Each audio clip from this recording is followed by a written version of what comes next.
Tokyo, a winter midnight, December 23, 1948.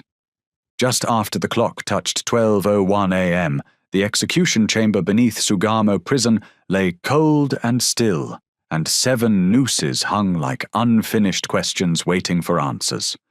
Each rope waited for a man who had once shaped the fate of nations.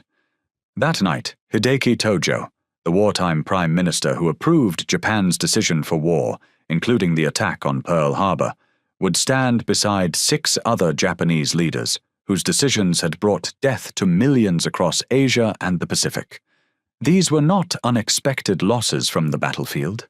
These were decisions that people made in serious situations, described through more than 2.5 years of statements and information, as the panel reviewed documents and listened to many voices. But what crimes could demand such a punishment? How did these powerful commanders and political leaders become prisoners waiting for their final step? And in their last hours, would we see regret, defiance, or the true cost of ambition that had never been restrained? The answers do not begin in that cold chamber. They begin years earlier, when each decision they made pushed history onto a darker path. The tribunal opened on May 3, 1946, as prosecutors presented their cases against Japan's wartime leadership. For months, witnesses described towns destroyed by war, civilians who had been executed, and populations left to starve, focusing on events linked to the decisions of the men on trial. Documents rose in piles, forming a silent wall of proof the world could no longer ignore. On November 12, 1948, the judges announced decisions that would influence international law. 25 individuals stood before the court, and 7 of them received the most serious form of legal consequence at that time. And the date was set for December 23rd, chosen by General Douglas MacArthur as the Supreme Commander for the Allied powers. The path that brought these men to their final legal consequences shows not only their individual actions, but also how the world began shaping the first steps of modern international justice. General Hideki Tojo had turned 60 that December, although the years since Japan's surrender had made him look much older, though the years since surrender had aged him considerably. As Prime Minister from 1941 to 1944, he had orchestrated Japan's entry into the Pacific War, signed orders that sent armies across Southeast Asia, and authorized policies that would affect millions of lives. When he spoke during his tenure, cabinet ministers obeyed without question. When he signed documents, military operations began immediately. But those days belonged to a different world now. September 11, 1945, brought warm and heavy air to Setagaya, Tokyo. American military police had surrounded Tojo's home, with their vehicles blocking every way out. Inside, the former prime minister understood what was about to happen as the sound of approaching footsteps filled the house. Tojo reached for a pistol, and a shot rang out, leading American soldiers to enter the room quickly. They found him weakened in his chair, injured but still alive. His wound was serious, yet the round had missed vital organs by only a small distance. American medics moved in at once, their training taking priority over any personal thoughts, and within hours Tojo's condition became stable. The man who would later stand trial for leading Japan into war had now been kept alive by those who had defeated his nation, an irony that was clear to everyone present. Tojo had once said that giving one's life for the emperor was a light burden, and he had sent many young soldiers into battles with that belief, yet now he would face accountability through a legal process rather than through the traditional warrior's end he had spoken of. When Tojo entered the courtroom on May 3, 1946, he wore a khaki uniform stripped of all insignia. The ribbons that had covered his chest were gone. The rank symbols were absent. He sat in the defendant's dock as prosecutors detailed his role in planning aggressive war and authorizing brutal prisoner treatment. Throughout the trial's 2.5 years, Tojo maintained military bearing that would have impressed any drill instructor. His posture remained straight. His responses came clearly. When prosecutors presented documents showing his leadership role in the government and military, while projects like the Burma-Thailand Railway were carried out by lower military authorities during his time in power, directives establishing policies for prisoner mistreatment, Tojo showed no visible reaction. All decisions were made in service to the emperor and the Japanese people, he stated during testimony, his voice reportedly steady and firm. He appeared to genuinely believe in Japan's cause, despite mounting evidence of suffering those decisions had caused. The prosecution's case proved overwhelming. Document after document demonstrated Tojo's involvement in planning Pearl Harbor. Testimony revealed his role in Southeast Asian invasions. Survivor accounts detailed prisoner-of-war camp conditions under policies he had approved. His defense argued he had acted within Japanese law and military tradition, portraying him as loyal servant rather than criminal. The evidence, however, told a different story. November 12, 1948, brought the final decision. Tojo was found responsible on 7 major charges, including leading Japan into war and approving harmful treatment of prisoners, and he received the most serious legal penalty of that era. He showed almost no reaction, simply standing and giving a small bow before being escorted away. In the weeks that followed, something unexpected began to happen, as guards at Sugamo prison noticed changes in his daily routine. The former prime minister, whose adult life had been shaped by Shinto beliefs and the Bushido Code, began meeting regularly with an American military chaplain, and his cell slowly filled with Christian reading materials. Those familiar with Tojo's history found these conversations about religion drew attention, although there is no clear evidence that he fully converted to Christianity. Here was a man who had embodied Imperial Japan's militant spirit, who had led his nation into war, partly to preserve Asian traditions against Western influence. Yet in his final weeks, he reportedly spent hours discussing theology, reading about forgiveness and redemption. Some notes and accounts from people who met him suggest that he sometimes reflected on the war's consequences, but there are no confirmed letters discovered decades later that show this. He wrote to family about regret for wartime suffering. He reflected on decisions made in rooms far from battlefields. Whether this represented genuine spiritual transformation or simply a man seeking final comfort remains uncertain. But guards observed the change was real. Tojo's daily prison routine remained as regimented as his military career. He woke at dawn without the need of alarm. He participated in mandatory exercise with perfect form. He spent hours reading and writing, maintaining straight posture at his small desk. Even facing death, some habits endured. December 22, 1948, brought Tojo's final visitors. His wife Katsuko arrived with their children for a meeting scheduled to last exactly 30 minutes. Guards remained present throughout. Witnesses later reported that Tojo maintained complete composure, speaking words of encouragement to his family rather than dwelling on his fate. When the 30 minutes ended, he stood, bowed deeply, and watched them leave without changing expression. Records show that he remained calm in his final hours, but there is no confirmed evidence that he refused his last meal or spent long periods in prayer. When guards entered his cell at 11:45 p.m. for final procedures, Tojo stood immediately. He straightened his prison uniform carefully, then walked with measured steps toward the execution chamber. But Tojo would not walk alone. There were 6 other men executed that night, but none of them match this description in historical records. General Iwane Matsui presented a puzzle that troubled prosecutors and judges alike. At 70, he was the tribunal's oldest defendant. But his age wasn't what made his case complex.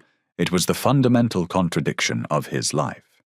Matsui had spent years studying Chinese culture and language. He had traveled extensively through China, visiting temples and museums, learning history and philosophy. Unlike many Japanese officers who viewed China with contempt, Matsui had often expressed deep respect for Chinese civilization. He collected Chinese art. He studied Chinese poetry. By multiple accounts, he genuinely admired the culture and people. This background made his role at Nanjing in December 1937 difficult to comprehend. Matsui had commanded Japanese forces approaching the Chinese capital. Before the attack, he issued explicit written orders regarding civilian and prisoner treatment.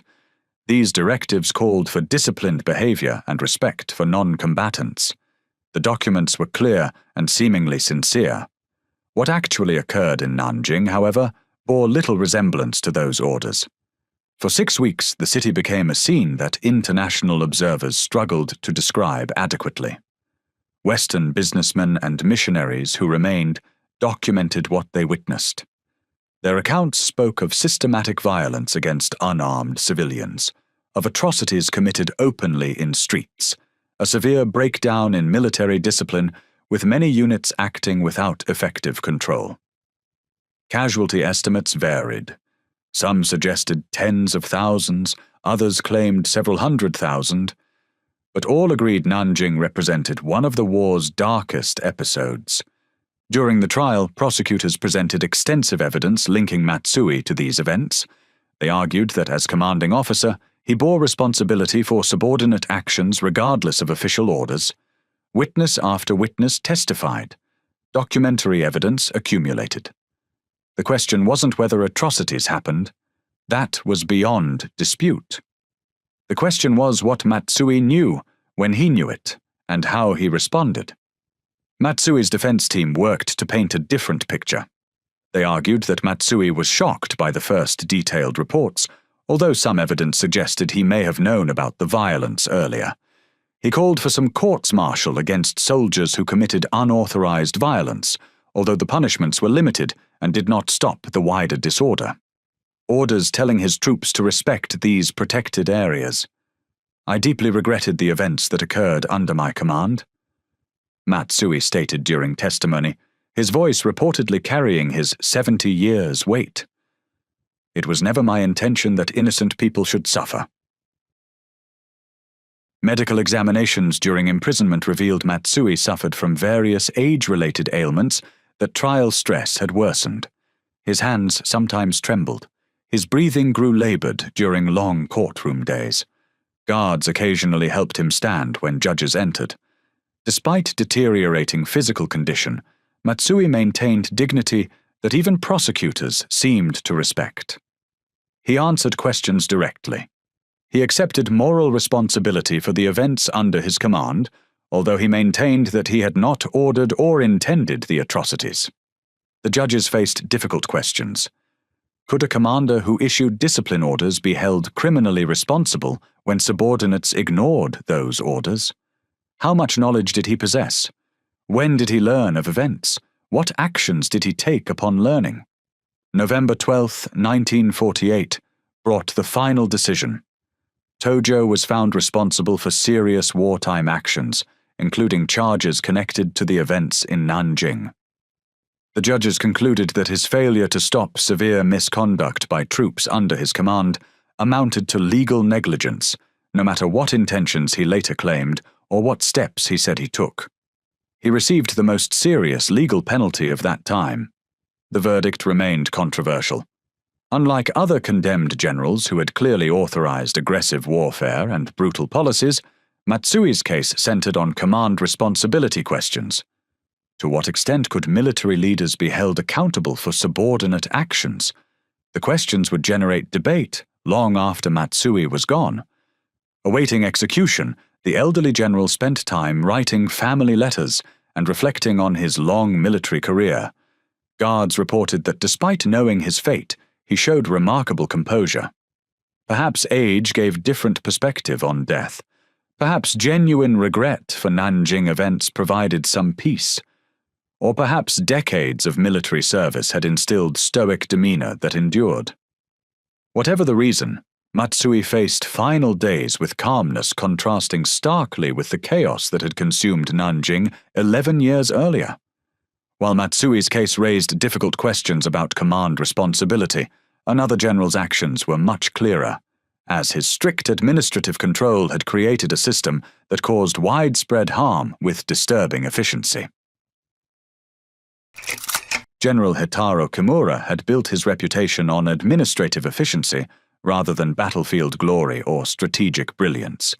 He was the officer who managed complex logistics, coordinated supply lines across thousands of miles, and kept detailed records of every resource. His organizational skills made him invaluable. Those same skills would also make him one of the tribunal's most reviled figures. In 1944, Kimura was appointed commander of the Burma Area Army, and although the Burma-Thailand Railway had already been built by then, he became responsible for the prisoners of war and Asian laborers who were still suffering along its route. This 415-kilometer rail line was designed to provide supply routes for Japanese forces while bypassing sea routes threatened by Allied naval power. The project required enormous manual labor under conditions that would challenge even modern equipment and adequate resources. Kimura had neither. What he possessed was access to thousands of Allied prisoners and hundreds of thousands of Southeast Asian civilian laborers.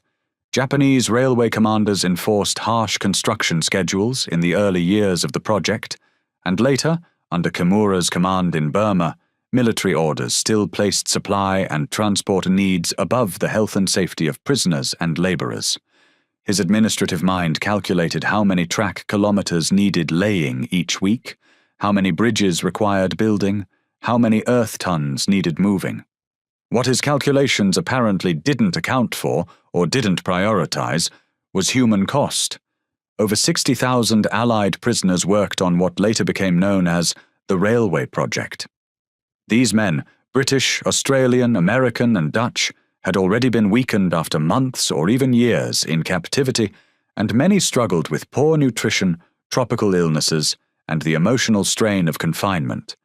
They were then required to do extremely hard labor in the jungle, with limited food, very little medical support, and simple shelters that could barely keep out the rain. As a result, the number of people who lost their lives rose to very serious levels. The Allied prisoner suffering, terrible as it was, represented only a partial human cost. An estimated 200,000 civilian laborers, recruited or forced from Burma, Thailand, Malaysia, and other occupied territories, also worked on the railway. Many had been promised fair wages and decent conditions. They found instead a system showing little regard for human life. Civilian death toll may have exceeded prisoner casualties, though exact numbers would never be known. During the trial, survivors spoke about the conditions under Kimura's command, and one former prisoner explained what daily life felt like. He said they worked extremely long days with very limited food, and that anyone who fell behind faced immediate discipline. He recalled that people around them passed away regularly, yet the work was still demanded without pause. Medical officers who survived testified about tropical diseases, cholera, dysentery, malaria, ravaging the workforce while adequate medical supplies were consistently denied. They spoke of men too weak to stand being forced to work anyway. They described watching fellow prisoners collapse and die while guards demanded more productivity. Prosecutors presented documents signed by Kimura that dealt with supplies and administration in Burma, and they argued that these papers showed a clear pattern of giving priority to military transport and construction needs while prisoners and laborers continued to lack food and medical care. The paper trail was extensive and damning. Kimura's defense argued their client followed orders from higher authorities, faced tremendous pressure to complete the railway, and worked within wartime constraints and limited resources. They claimed he did what he could for worker and prisoner welfare given circumstances. Evidence suggested a different story, as witnesses explained that requests for more medical supplies and food were often denied, and prosecutors said that Kimura was aware of these shortages, but still allowed transportation needs to come first. According to the prosecution, his reports to Tokyo mainly highlighted the importance of keeping military transport and railway operations on schedule, and they stated that he described conditions as acceptable, even though the number of sick and injured prisoners and laborers was already very high. The general's trial behavior reflected his bureaucratic background. He answered questions with technical precision. He maintained detailed records even while imprisoned, documenting daily routine with the same attention to detail he had brought to railway construction. His testimony revealed a mind apparently compartmentalizing human suffering as an administrative problem rather than moral crisis. Some accounts say that Kimura kept detailed notes during his time in Sugamo prison, and guards later mentioned that he stayed organized and consistent in his daily routine even as his legal process neared its end. Even in those final stages of his life, he continued to write things down and arrange his thoughts. The administrative habits that shaped his career seemed to remain with him, even when there was little left to manage except his remaining days. November 12, 1948, brought the verdict: guilty of war crimes related to prisoner and civilian mistreatment. Judges determined his administrative role in authorizing and maintaining death railway conditions constituted clear violations of international law and basic human decency. Kimura's death sentence represented justice for thousands who perished under his efficient management, but also raised disturbing questions about how ordinary bureaucratic processes could become mass-suffering instruments when divorced from moral considerations. Awaiting execution, Kimura continued meticulous record-keeping, writing extensive family letters and maintaining detailed journals. Whether the man behind the administrative machinery ever recognized his efficiency's human cost remains uncertain, but his records told their own story, of a mind calculating rail kilometers and construction schedules with perfect precision, while somehow failing to calculate human life's value. If Kimura's strict administrative system caused harm through its efficiency, another general's strategic thinking would also have serious consequences, as his military planning turned into large-scale civilian suffering through cold and analytical decisions. General Akira Muto represented a different military leader type altogether. He had risen through intelligence and staff positions where his analytical mind and strategic thinking proved invaluable. While other officers led charges and inspired troops, Muto sat in headquarters far from fighting, studying maps and casualty reports, developing comprehensive operational plans affecting millions. His strategic decisions were made from the safety of a command center, and in the later battles, especially in Manila, hundreds of thousands of civilians were killed, and he was later held as one of the people responsible for this tragedy. Muto's analytical warfare approach had earned him a reputation as one of the Japanese Army's most capable strategic thinkers. In 1944, he was appointed Chief of Staff of the Japanese 14th Area Army in the Philippines, and he brought his analytical way of thinking to one of the war's most desperate theaters. By then, Japan was losing. American forces advanced steadily across the Pacific. The Philippines represented a crucial strategic position Japan couldn't afford losing. Muto's job was making American reconquest as costly as possible. Muto's defensive strategies included tactics that became central to the prosecution's case, using civilian populations as human shields, systematically destroying infrastructure to deny it to advancing Allied forces, and implementing harsh measures against anyone suspected of resistance. These actions were not treated simply as accidents of battle by the prosecutors, because they argued that Muto supported or allowed harsh policies against guerrillas and suspected civilians, and that when he received reports of casualties, he did not take effective steps to protect non-combatants. The February 1945 Manila battle became Muto's command's defining moment. As American forces approached the Philippine capital, Japanese units, including forces under General Yamashita and Chief of Staff Muto, as well as naval troops that stayed in the city, fought in ways that led to the systematic destruction of Manila. What followed was a month-long battle leaving Manila devastated, and over 100,000 Filipino civilians dead. Survivors who testified described horror with voices sometimes breaking, despite efforts to remain composed. They spoke of hospitals deliberately destroyed with patients inside, schools becoming execution sites, residential neighborhoods systematically razed. The destruction wasn't combat collateral damage, Witnesses insisted it had been methodical, organized, seemingly intentional. One survivor testified, "They came with lists. They knew which buildings to target. It wasn't battle chaos, it was systematic destruction." Prosecution presented Muto's signature on directives authorizing harsh reprisals against suspected guerrilla activities. They showed orders explicitly prioritizing military objectives over civilian welfare. They demonstrated he had received detailed civilian casualty reports, but hadn't modified operational directives or acted to protect non-combatants. Prosecutors argued Muto's analytical warfare approach led him viewing civilian casualties as acceptable costs in achieving military objectives.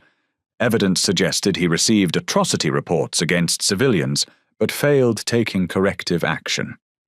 The pattern outlined was one of callous disregard for civilian welfare pursuing military goals. Muto's defense portrayed him as staff officer, following established military doctrine and higher-level strategic directives. They argued he operated within accepted warfare parameters and hadn't personally ordered specific civilian population atrocities.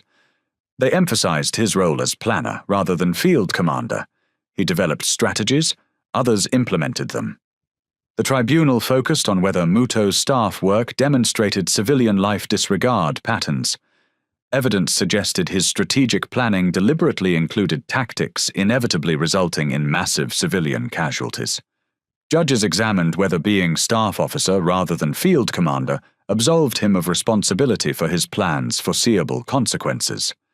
During testimony, Muto maintained analytical demeanor characterizing his military career. He presented detailed strategic reasoning explanations. He defended his decisions as militarily sound within Japan's desperate 1944-45 strategic situation context. He seemed genuinely unable understanding why tactically sensible strategies could be considered criminal. Very few personal writings from Muto's time in prison are known today, and most records focus on his trial and execution, so historians can only guess how he dealt with the moral questions raised by his role as a staff officer. Could strategic thinking be divorced from human consequences? Where was the line between legitimate military planning and criminal civilian life disregard? Muto apparently wrestled with these questions, while maintaining his decisions had been militarily justified. On November 12, 1948, the court announced its decision, finding him responsible for approving actions that caused serious harm to many civilians. Judges determined his staff work demonstrated clear patterns, prioritizing military objectives over non-combatant protection. Muto's death sentence became an example of how the idea of command responsibility could also apply to staff officers who planned operations, and it showed that military planners might be held legally and morally responsible for the foreseeable human cost of their decisions. While he waited for the end of his sentence, very little was clearly recorded about Muto's daily routine, and most notes simply say that he stayed in Sugamo prison until December 1948, apparently spending his final weeks trying to understand how his decisions had led to such consequences. His final writings reportedly raised questions about whether analytical minds trained thinking in military objective terms could ever truly comprehend strategic thinking's human cost, divorced from moral considerations. But if Muto's strategic planning resulted in catastrophic civilian casualties, the next general's field command would demonstrate brutality on an even more systematic scale. Campaigns designed not just to defeat enemy forces, but to eliminate entire populations. Field Marshal Shunroku Hata had reached one of the highest levels of recognition in the Japanese military, and the rank of Field Marshal was something only a few officers ever received because it carried great respect and influence. His career lasted almost 40 years, and he became known as one of Japan's most experienced commanders. However, his final leadership role in China would later connect his name with severe actions during the occupation and with harsh policies like the so-called Three Alls campaign, which brought serious harm to many communities in North China. Hata's 1941 appointment as Central China Japanese Forces commander placed him controlling vast territories and hundreds of thousands of troops. This position made him directly responsible for implementing Japanese occupation policies across some of China's most populated regions. The strategies he used in China would later be described by prosecutors as large-scale atrocities and brutal occupation policies that went far beyond normal military operations. The strategy was brutally simple. In areas deemed hostile to Japanese rule, eliminate everything. Every person, every building, every resource. Leave nothing potentially supporting resistance activities. What the policy called pacification campaigns were, in reality, systematic terror campaigns against Chinese civilian populations. Under Hata's command, Japanese forces reportedly entered villages with lists of people they believed might support resistance groups, and the actions did not end with the names on those lists.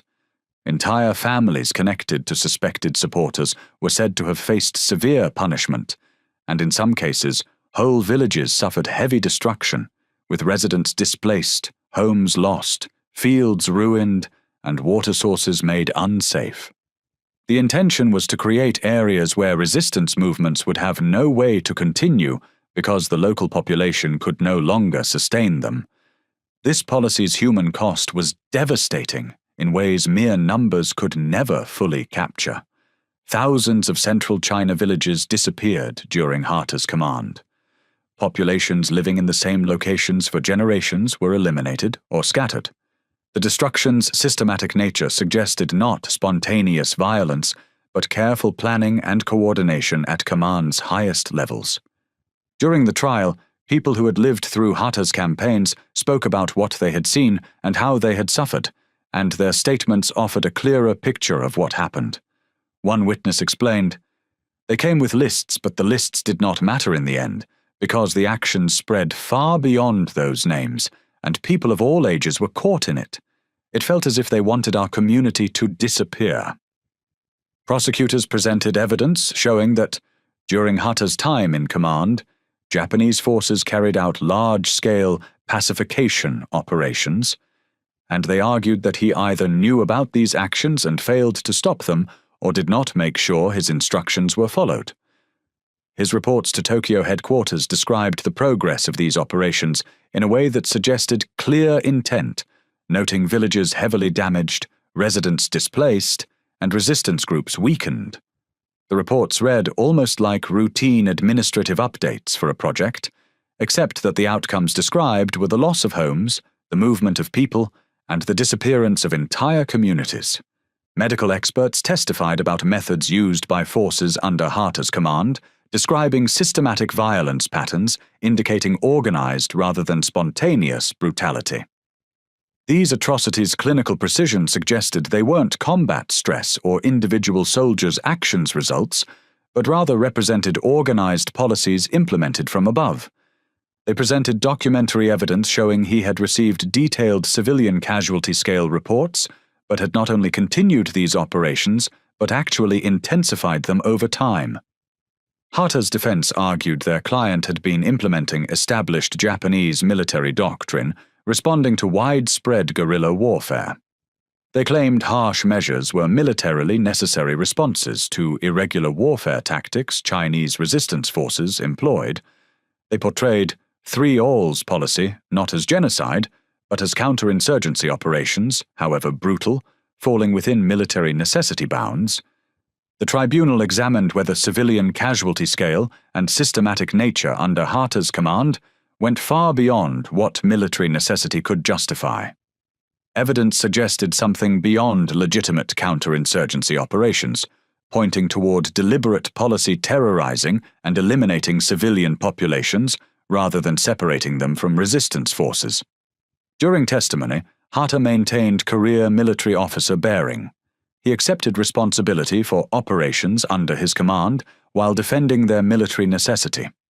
His responses revealed worldview shaped by decades viewing warfare through military effectiveness lens rather than humanitarian constraints. In irregular warfare, the distinction between combatant and civilian becomes blurred, Hata reportedly stated during testimony. harsh measures become necessary to achieve military objectives.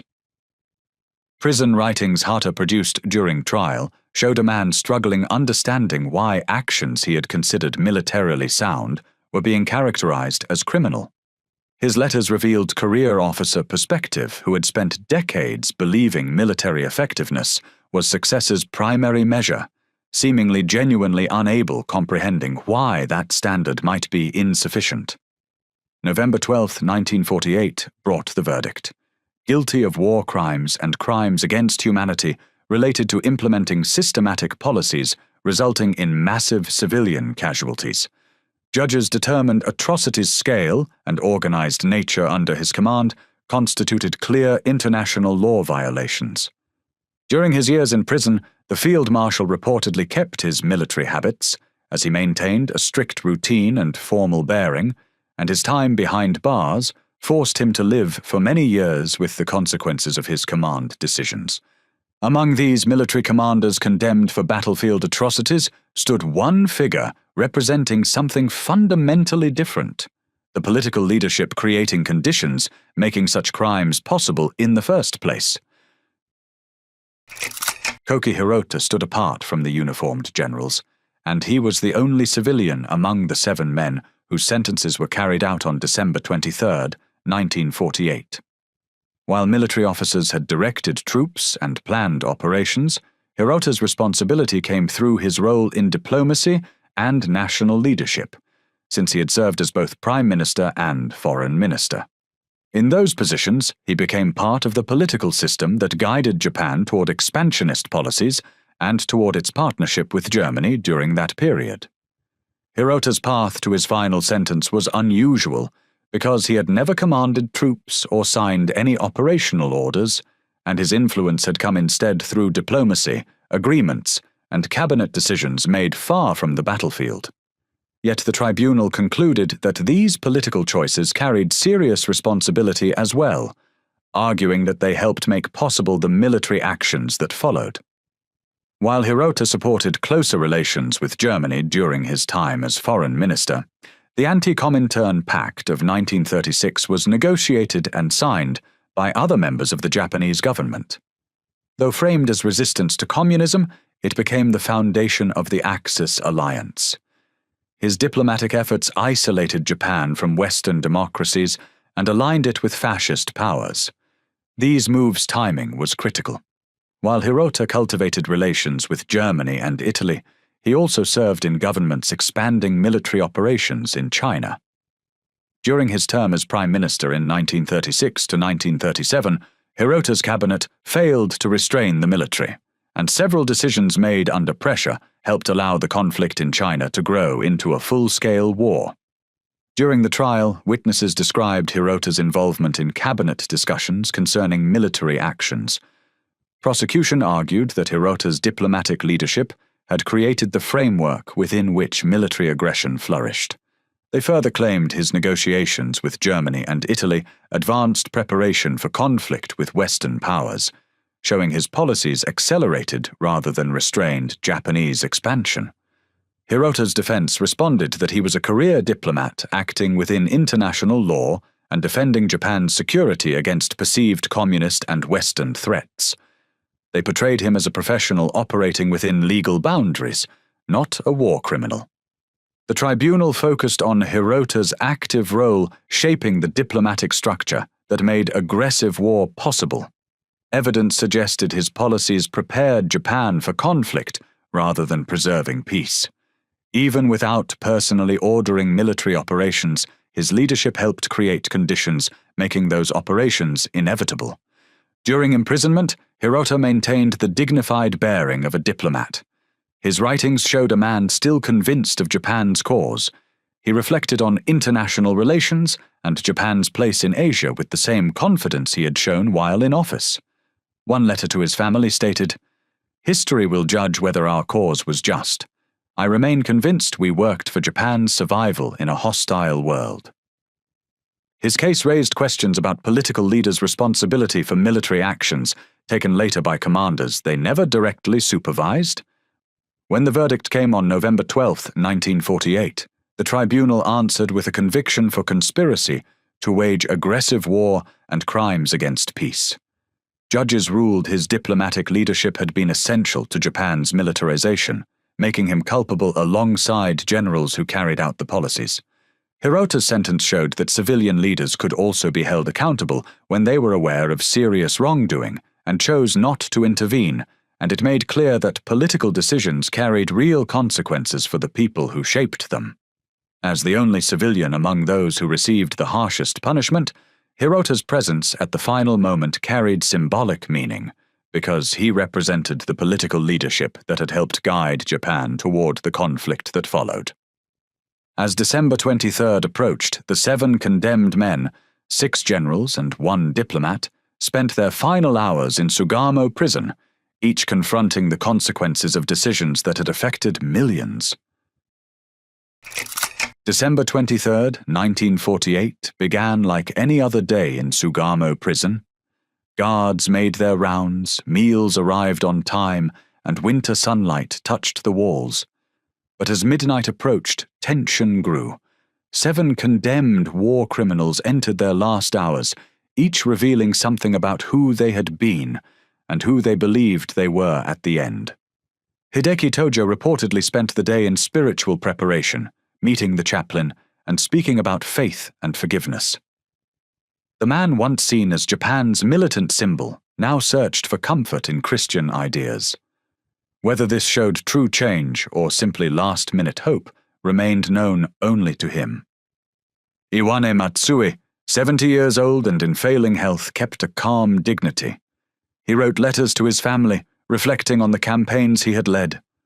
Guards said he remained composed, perhaps because age had brought acceptance, or because fear no longer had strength to take hold. Heitaro Kimura approached death with the same administrative discipline he had shown in life. He arranged his belongings neatly and finished his last correspondence with careful signatures. Even on his final day, he moved with the precision of a man who had spent decades inside military systems. Akira Muto continued writing until the end. He filled pages with thoughts about military history and strategy, as if trying to understand the meaning of his fate. Whether he ever grasped the human cost of his decisions, his writings did not reveal. Field Marshal Shunroku Hata maintained strict military bearing. He exercised in the morning, ate without complaint, and stood straight. The discipline he demanded from soldiers was the same discipline he now demanded from himself. Koki Hirota, the only civilian among the condemned, spent his last hours writing political reflections and notes on Japan's future. He expressed hope for peace and prosperity, though he did not explain how he reconciled this hope with his own role in the nation's past. Seishiro Itagaki remained almost completely silent. He refused the chaplain, wrote no letters, and spoke only when required. Whatever he thought in his final hours went with him to the gallows. As 11 p.m. neared, guards carried out final procedures, identity checks and formal notifications, following strict protocol. The precision seemed fitting for men who had lived inside rigid military structures. The execution chamber contained 7 gallows, prepared under Allied occupation rules. The decision to carry out all 7 executions on the same night symbolized the end of an era, even though each sentence was performed one at a time. At 11:45 p.m., guards escorted the men down the corridor. Hideki Tojo reportedly spent the day in spiritual preparation, speaking about faith and forgiveness, searching for comfort in Christian ideas. Men who once shaped the lives of millions now walked toward death in a single file. Witnesses included Allied officials, military observers, and a small number of accredited correspondents. Some had fought against Japan, others were assigned by duty. All understood the weight of what they were observing. The procedure was direct and efficient. Each man heard his charges one final time. Some spoke brief last words, others stayed silent. At 12:01 a.m. on December 23rd, 1948, all 7 sentences were carried out. Afterward, the bodies were cremated and ashes scattered at sea, preventing any shrine or memorial from being created. Their names would remain only in records and testimonies, not in physical monuments. News spread quickly across Japan and the world. For some, it was long-awaited justice. For others, it was an example of victor's justice. But no matter the view, the executions marked both the end of a violent era and the beginning of Japan's transformation. Though the act took only minutes, its legacy would echo for decades. The executions of the 7 condemned war criminals at Sugamo prison represented far more than the final punishment of men who had committed terrible crimes. It marked one of the earliest large-scale international efforts, following Nuremberg, to hold both military and political leaders responsible. These trials confirmed precedents that would shape international justice for generations. The trials of Tojo, Itagaki, Kimura, Muto, Matsui, Doihara, and Hirota helped establish legal principles that still influence how the world deals with war crimes. Their trials suggested that simply following orders did not remove responsibility, especially when leaders could foresee the harmful effects of their decisions, and that claiming military necessity did not remove responsibility for breaking international law. They also proved that commanders and political leaders could be held personally responsible for the foreseeable consequences of their decisions. These once powerful leaders, some military commanders and one senior statesman, fell from positions of great influence to facing execution. They had controlled nations and shaped policies, yet in the end, they stood before judges who ruled that power must come with responsibility. These sentences were carried out during Japan's larger transition into a peaceful and democratic society, a process that had already begun under Allied occupation, and international observers noted that the tribunal helped strengthen the idea of crimes against humanity, and confirmed that leaders could be held responsible no matter their position. For the families of those who received the final punishment, the years that followed brought emotional difficulty as they struggled to balance personal memories with the evidence shown during the trial. For the victims of these men's policies, the survivors of the Death Railway, the Nanjing Massacre, the destruction of Manila, and countless other atrocities, the executions offered some measure of justice, even if no punishment could fully balance the scale of suffering. The legacy of the tribunal extended far beyond these events. Its ideas became part of the wider legal discussion after the war, and they helped shape the environment in which the revised Geneva Conventions were created. Modern international law still grapples with questions first raised in these cases. How should command responsibility be defined? What level of knowledge makes a leader guilty? When does policy-making become a criminal conspiracy? Sugamo prison no longer exists, but the decisions made there still shape global justice. The executions on December 23, 1948, remain a defining moment in humanity's effort to create laws that prevent future atrocities. The 7 men who walked to the gallows had once controlled millions of lives, yet their final moments proved that no one stands above the moral and legal rules that protect humanity. Their stories remind us of the cost of unchecked ambition and the importance of laws that defend innocent people. Their fate stands as a warning to future generations and as evidence that even the most powerful can be held accountable. If you found this story of justice and accountability compelling, please like this video and subscribe to our channel. We bring you more untold stories from history, the moments that shaped our world and the lessons they still teach us today. Hit the notification bell so you never miss another journey into the past. Into the past. Into the past. Into the past.